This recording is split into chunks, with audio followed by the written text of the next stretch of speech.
is Galen Warden. My son James Straza has severe, very severe myalgic encephalomyelitis, MECFS. He became sick back in about 2012, and he had Epstein-Barr virus. He got gradually very, very sick over 10 years because no one acknowledged his symptoms. His symptoms were things like extreme exhaustion after doing things, and he stopped being able to do things, stopped being able to pick things up, gradually heavier and heavier things. His sleep became very disturbed. He started getting a lot of vertigo, and he was recommended to psychological therapy. He was recommended to lift weights and exercise harder so that he would be more tired, his sleep would improve, and he would have more energy. All of these things that he did for 10 years made him steadily worse, and finally, eventually, he became completely bedbound, helpless, like a baby. And this isn't psychological, he didn't want this. But now that he's in this kind of condition, he lives with me and I care for him. I want to talk about what's going on right now. James improved a great deal with some off-label pharmaceutical drugs such as Abilify, Pregabalin, Ativan, and something called oxaloacetate, which is a medical food. It's not actually a prescription. These things helped him to be able to watch a little TV, speak, have conversations, use his phone, look at videos sometimes, and feed himself and pick up 4 ounces of water. He can't pick up 8 ounces of water. He can't shave. But the little things that he can do have made a tremendous amount of difference, because in the beginning, he couldn't lift his arm to scratch his own face. When he first became very seriously ill, very severe ME, he was practically, or I should say for practical purposes, paralyzed. Well, he's not been doing well. And he has gone from being able to watch movies and TV to maybe once a week being able to watch some kind of sitcom he's already seen 10 times. He has gone from being able to sing a little into a microphone to not being able to do that. He tries to use an iPad. Sometimes he can and sometimes he can't, because it requires holding his arm up to draw with the pencil. Anything that requires him to, hold his arm up for an extended period of time has become difficult, or cognitive input for an extended period of time, like watching a movie, has become difficult. Well, yesterday something happened. He went to print something on my printer and it didn't come out like he thought it would. It was from his phone, and pretty much the majority of the page had black ink with huge white letters on it to print what he wanted to print. He said it was only this big on his phone. He didn't realize it would fill up the page. But I walked in with a piece of paper and I said, this is about 100 pages worth of printing, speaking about a normal page of black and white text. Well, that upset him a lot, because I found out later he tries really hard not to use my toner. And I wasn't thinking when I said that, like, you shouldn't, harp on him or whatever. And I didn't know that he was already depressed. Something was going on. He was already feeling like really bad about, the way things had been. He hasn't been able to eat for about a year. He has had to smoke THC in order to be able to eat any bite. And this really depresses him, that he doesn't want a feeding tube.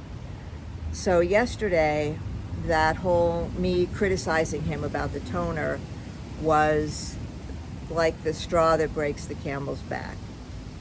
And after I left his room, I didn't realize he started to cry. He cried a lot.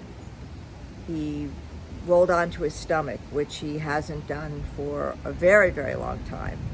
And he said to himself, I don't care. I don't care if I die.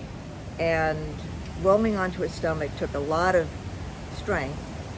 And it hurt his back once he was there because it arched his back in an uncomfortable way. So he had to turn back. Turning back onto his back meant another extreme amount of exertion, and it returned him to that functionally paralyzed state. So yesterday, from about, I'd say, 8 in the evening, when I discovered him like this, to about 3 in the morning, we spent the time trying to figure out, first of all, he couldn't talk. He was like whispering very quietly. He couldn't move. I had to take a tissue and wipe the tears from his eyes because he couldn't do that. And anything that he wanted me to do, he would whisper and I would have to lean in, to hear it. I gave him something to drink with a straw. He hadn't eaten anything since about 2. So he was going many hours without food, and he couldn't smoke, so he couldn't eat. He asked for broth. I brought the broth, and I held it up so he could sip it with the straw. And I took a little video of it because I don't know what else to do to show what this is like for him. While he's sipping the straw and getting that little bit, I'm thinking to myself that he might want to record this extremity of helplessness. So I made a little recording of him in that state, just sitting there in that state. And I was thinking to myself, it's just going to look like he's sleeping.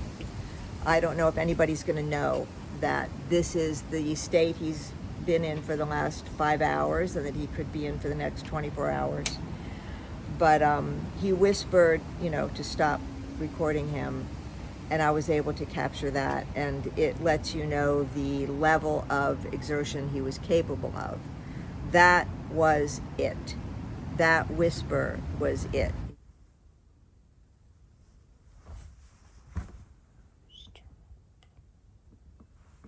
He wasn't able to, lift his hand and go like this, nothing.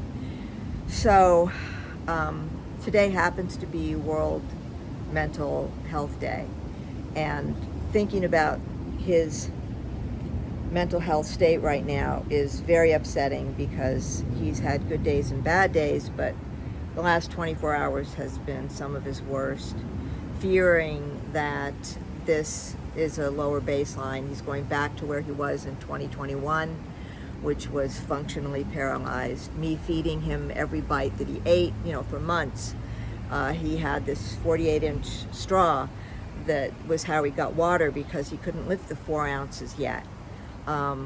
So he won't go back there. It's that's the line in the sand.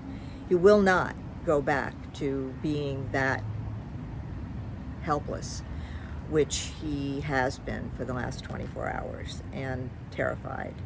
I know people talk about post-traumatic stress disorder, PTSD, which is a mental condition where you panic, you react. Someone who is a refugee from a war will hear, fireworks or something like that and go into extreme panic because it reminds them of gunfire. His helplessness right now is reminding him of being that helpless, and he's in such a state. He's on a hair trigger of crying at every minute right now, and crying isn't like, wah, bawling. It's just, these little tears creeping out of his eye because that's the only strength he has. And I wanted to talk about this because this condition and the mental health that it impacts is 100% at the feet of the medical establishment that had no idea what his symptoms were, that were not educated on myalgic encephalomyelitis and ME. If he had gone to a doctor and said, I am too weak to stand in my kitchen and feed myself, so I'm 5'10" and I'm down to 113 pounds because I can't make myself food. And the doctor's response was, you're just depressed. This was somebody who loved cooking, who ground his own spices. He wasn't depressed. He was unable to stand up in his kitchen. And if a doctor had known about myalgic encephalomyelitis, they would have said, this is ME, this is classic ME. You are exerting yourself and becoming exhausted, fatigued, catastrophically weak and, unable to do anything. You collapse because of the exertion. That's ME. You need to go to bed. You need to rest. Stay in bed until you have more strength. If they had said that to him, he'd at least be using a wheelchair now. He wouldn't be needing me to wipe the tears from his eyes because he's so helpless. That's the mental health issue of ME. It's not a mental health disease. Mental health and depression don't make you have ME. The way patients are treated makes them be enraged, depressed, suicidal, because they are treated like this is a mental disease, which it is not. So that's my message for today, World Mental Health Day.